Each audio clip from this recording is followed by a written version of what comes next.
¿Qué pasó, mi gente? Mark Tip 25 otra vez. Just gotta let you all know something. I've been forgetting to do this in all of my other videos. Please subscribe to my channel. I also have another channel that's a music channel called Mark the Tenor. It's mainly me singing, but hopefully in the future I can start doing some other stuff like factoids on like composers and music artists and such like that. But in general, I just wanted to kind of do another rant right now because the whole Anthony Davis saga is looming on us. All YouTubers are talking about it. NBA Twitter's talking about it. The league, the media, everyone's talking about it. I mean, because it's a big deal. This guy, Anthony Davis, is a hell of a player. It's fascinating how things can turn so quickly, you know. I think it was a year ago or so, Anthony Davis was saying, oh, well, I'm going to be here for life. I'm going to be a Pelican for all my career. And as of this point, gosh, is anybody really loyal anymore? And I'm not talking about just players. Like, we can make the argument, oh, well, Anthony Davis is just, he's not loyal, he's a liar. But at this point, the front office for that team, I mean, they did try their best in trying to get at least, they had Rondo and they tried their best to get Boogie Cousins there, and he was there like for the good part of the season. They were clicking, but then the whole injury happened, and then he jumped ship to the Warriors. Asshole. I mean, I digress. I mean, the Warriors are a high class front office, and you can take that as you will. I don't give a crap what you all think. I'm not even a Warriors fan, but what they've done in the past few years has been ridiculous. I mean, you can't blame them for just doing what they need to be doing to make their team better. But that's not what this video is about. This video is about Anthony Davis. It's interesting because there's a lot of potential teams on the wire. Like, well, number one, I'm just gonna say it, the Lakers. Just when everyone thinks the Lakers are out, they jump back in somehow. And this is going to sound very, like, stupid and, oh, you're just a conspiracy theorist and such. I mean, it's whatever. But I think the media and, since it's mainly in LA, they've tried to push players to go there, And people are like, oh, well, they don't have to. The allure of LA, the money, the this, the that. And I get it. But, every team can offer money. Every freaking team. And, why not go to a Texas team? There's no freaking income tax. That's the big thing that Texas teams seem to tout all the damn time. But here's the thing. Every team can offer you money. It just depends on if they have space in the cap. In my opinion, like, the Lakers are probably going to be the most likely to get him. And the only issue I have with that is the fact that they're potentially going to give up so much just to get him. And what the heck are you going to have in the end? You know what I mean? You're going to give up all these potential players like Lonzo Ball, Kyle Kuzma, Josh Hart. Who else is there? They were saying something about Caldwell Pope, possibly. But Brandon Ingram, of course, how could I forget him? You're potentially giving up all of that for one player. And people can make the argument, oh, he's worth all of that. Maybe. But hasn't the issue with LeBron's teams in the past been a lack of true depth? Isn't that what has always been his issues with his teams? It's all he said so himself when he was playing with Cleveland. It's top heavy. We don't have depth. Yet the Lakers are trying to make a move to get rid of said depth for another star player and become top heavy again? What sense does that make? And granted, you can make the case for Boston, but this is depending on how the trade deadline goes. If for some odd reason Anthony Davis decides not to sign with LA and by the trade deadline, and nobody gets AD by the trade deadline, Celtics seem more likely. And they do have more assets to give, and they wouldn't really screw up their depth to get him. The whole reason why they can't get him at the trade deadline is, as everybody knows, or if you don't know, it's the whole Rose rule, where for a certain amount of years, I think fourth year max, I guess, if you have like Defensive Player of the Year awards, All NBA Team awards, MVP awards, by your fourth year, you can't join a team that has a player of that same caliber. That's the Derrick Rose rule. But yeah, there's that in play. But if nobody gets him at the trade deadline, the Celtics, I think, are the most likely to get him if that happens. Because how could you not? How could you not pair up with that level of talent? And people are, again, they're going to complain, well, they've been struggling with all that talent and supposed depth.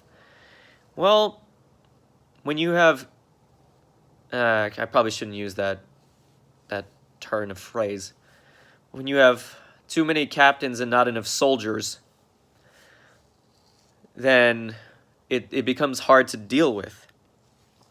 Like, they are all very talented players. It's just managing, like, you know, and the Celtics have started to hit a stride. They've hit a stride now. You know, because Brad Stevens, he may have struggled with this team at first, but he can make it work. He'll make it work. But you definitely should pull the trigger on that if you're the Celtics. If the trade deadline doesn't, you know, if nobody gets them at the trade deadline.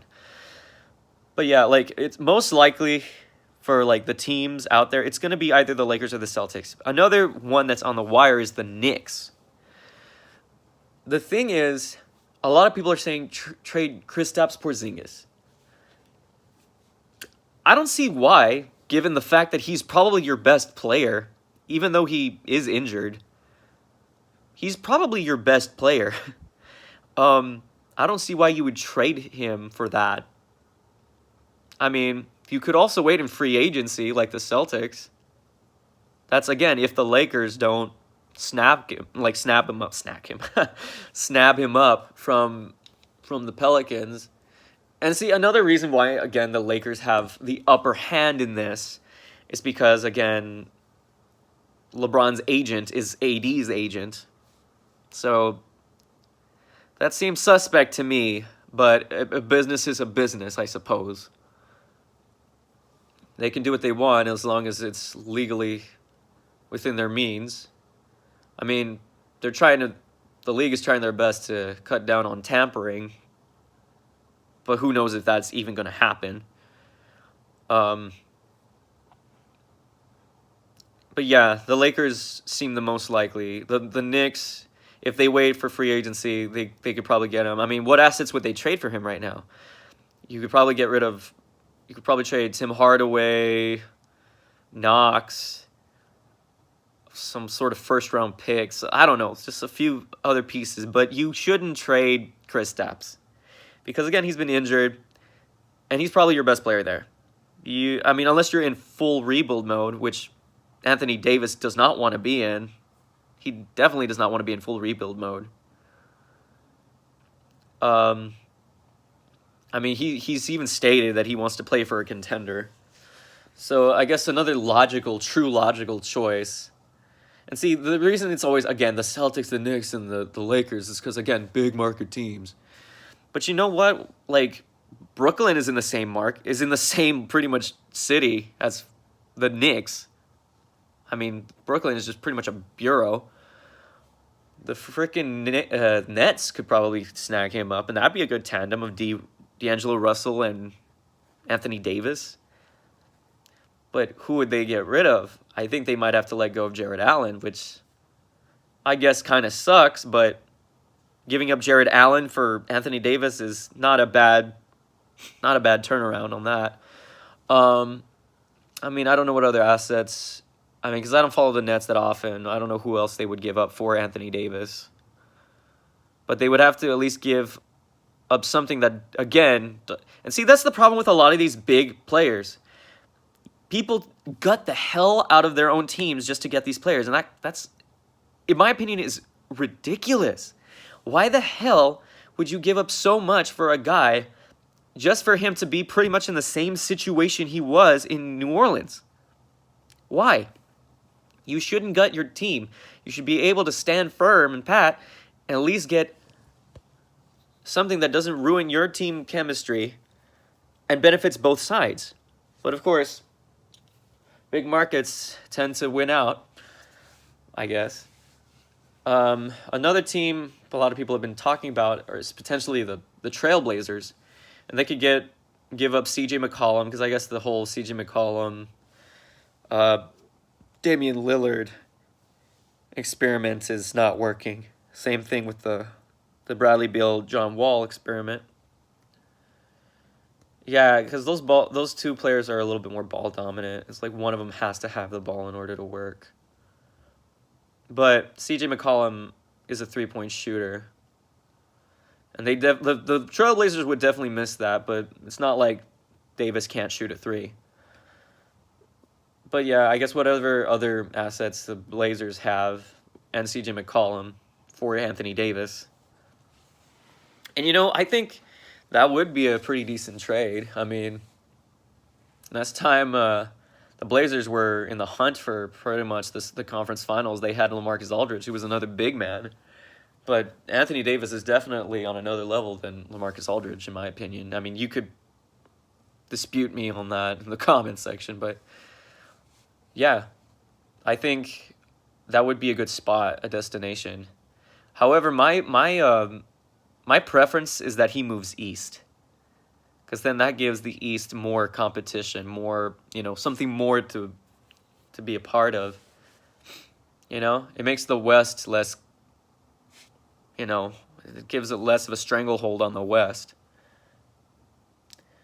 I mean, it is what's going to happen is going to happen. And apparently, I saw another Twitter post. I'm not sure who tweeted it, and I'm not sure if the source is reliable.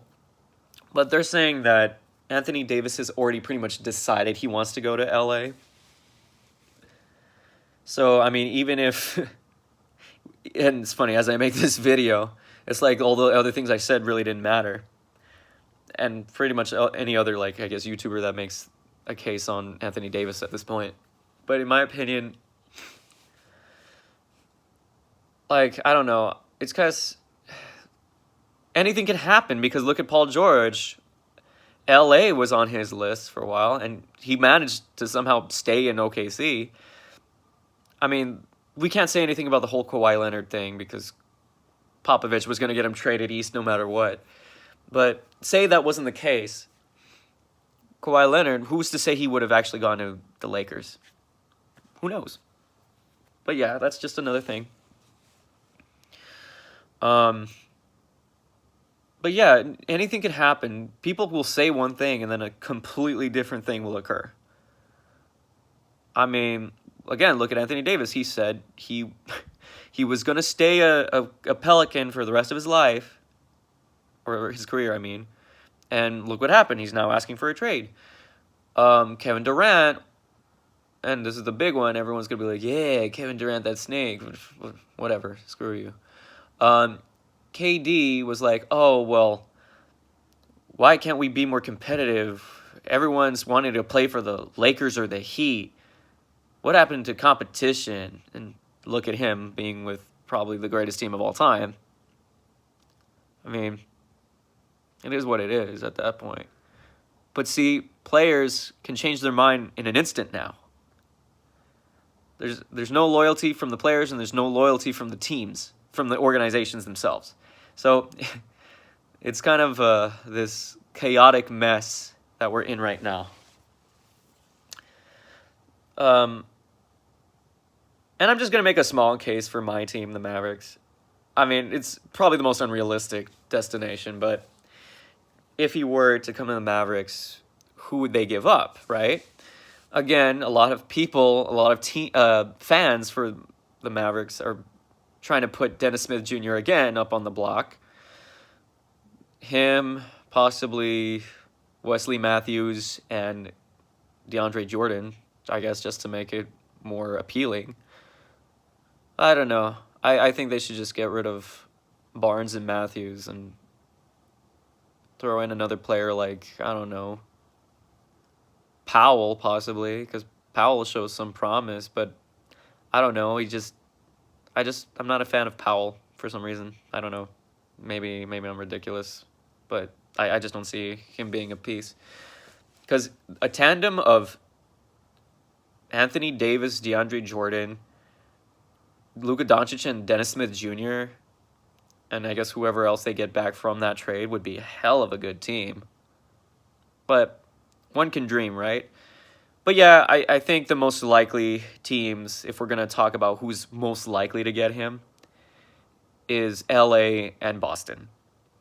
They just, the big markets always went out for some reason. But yep, those are the two teams I think he's most likely to go to.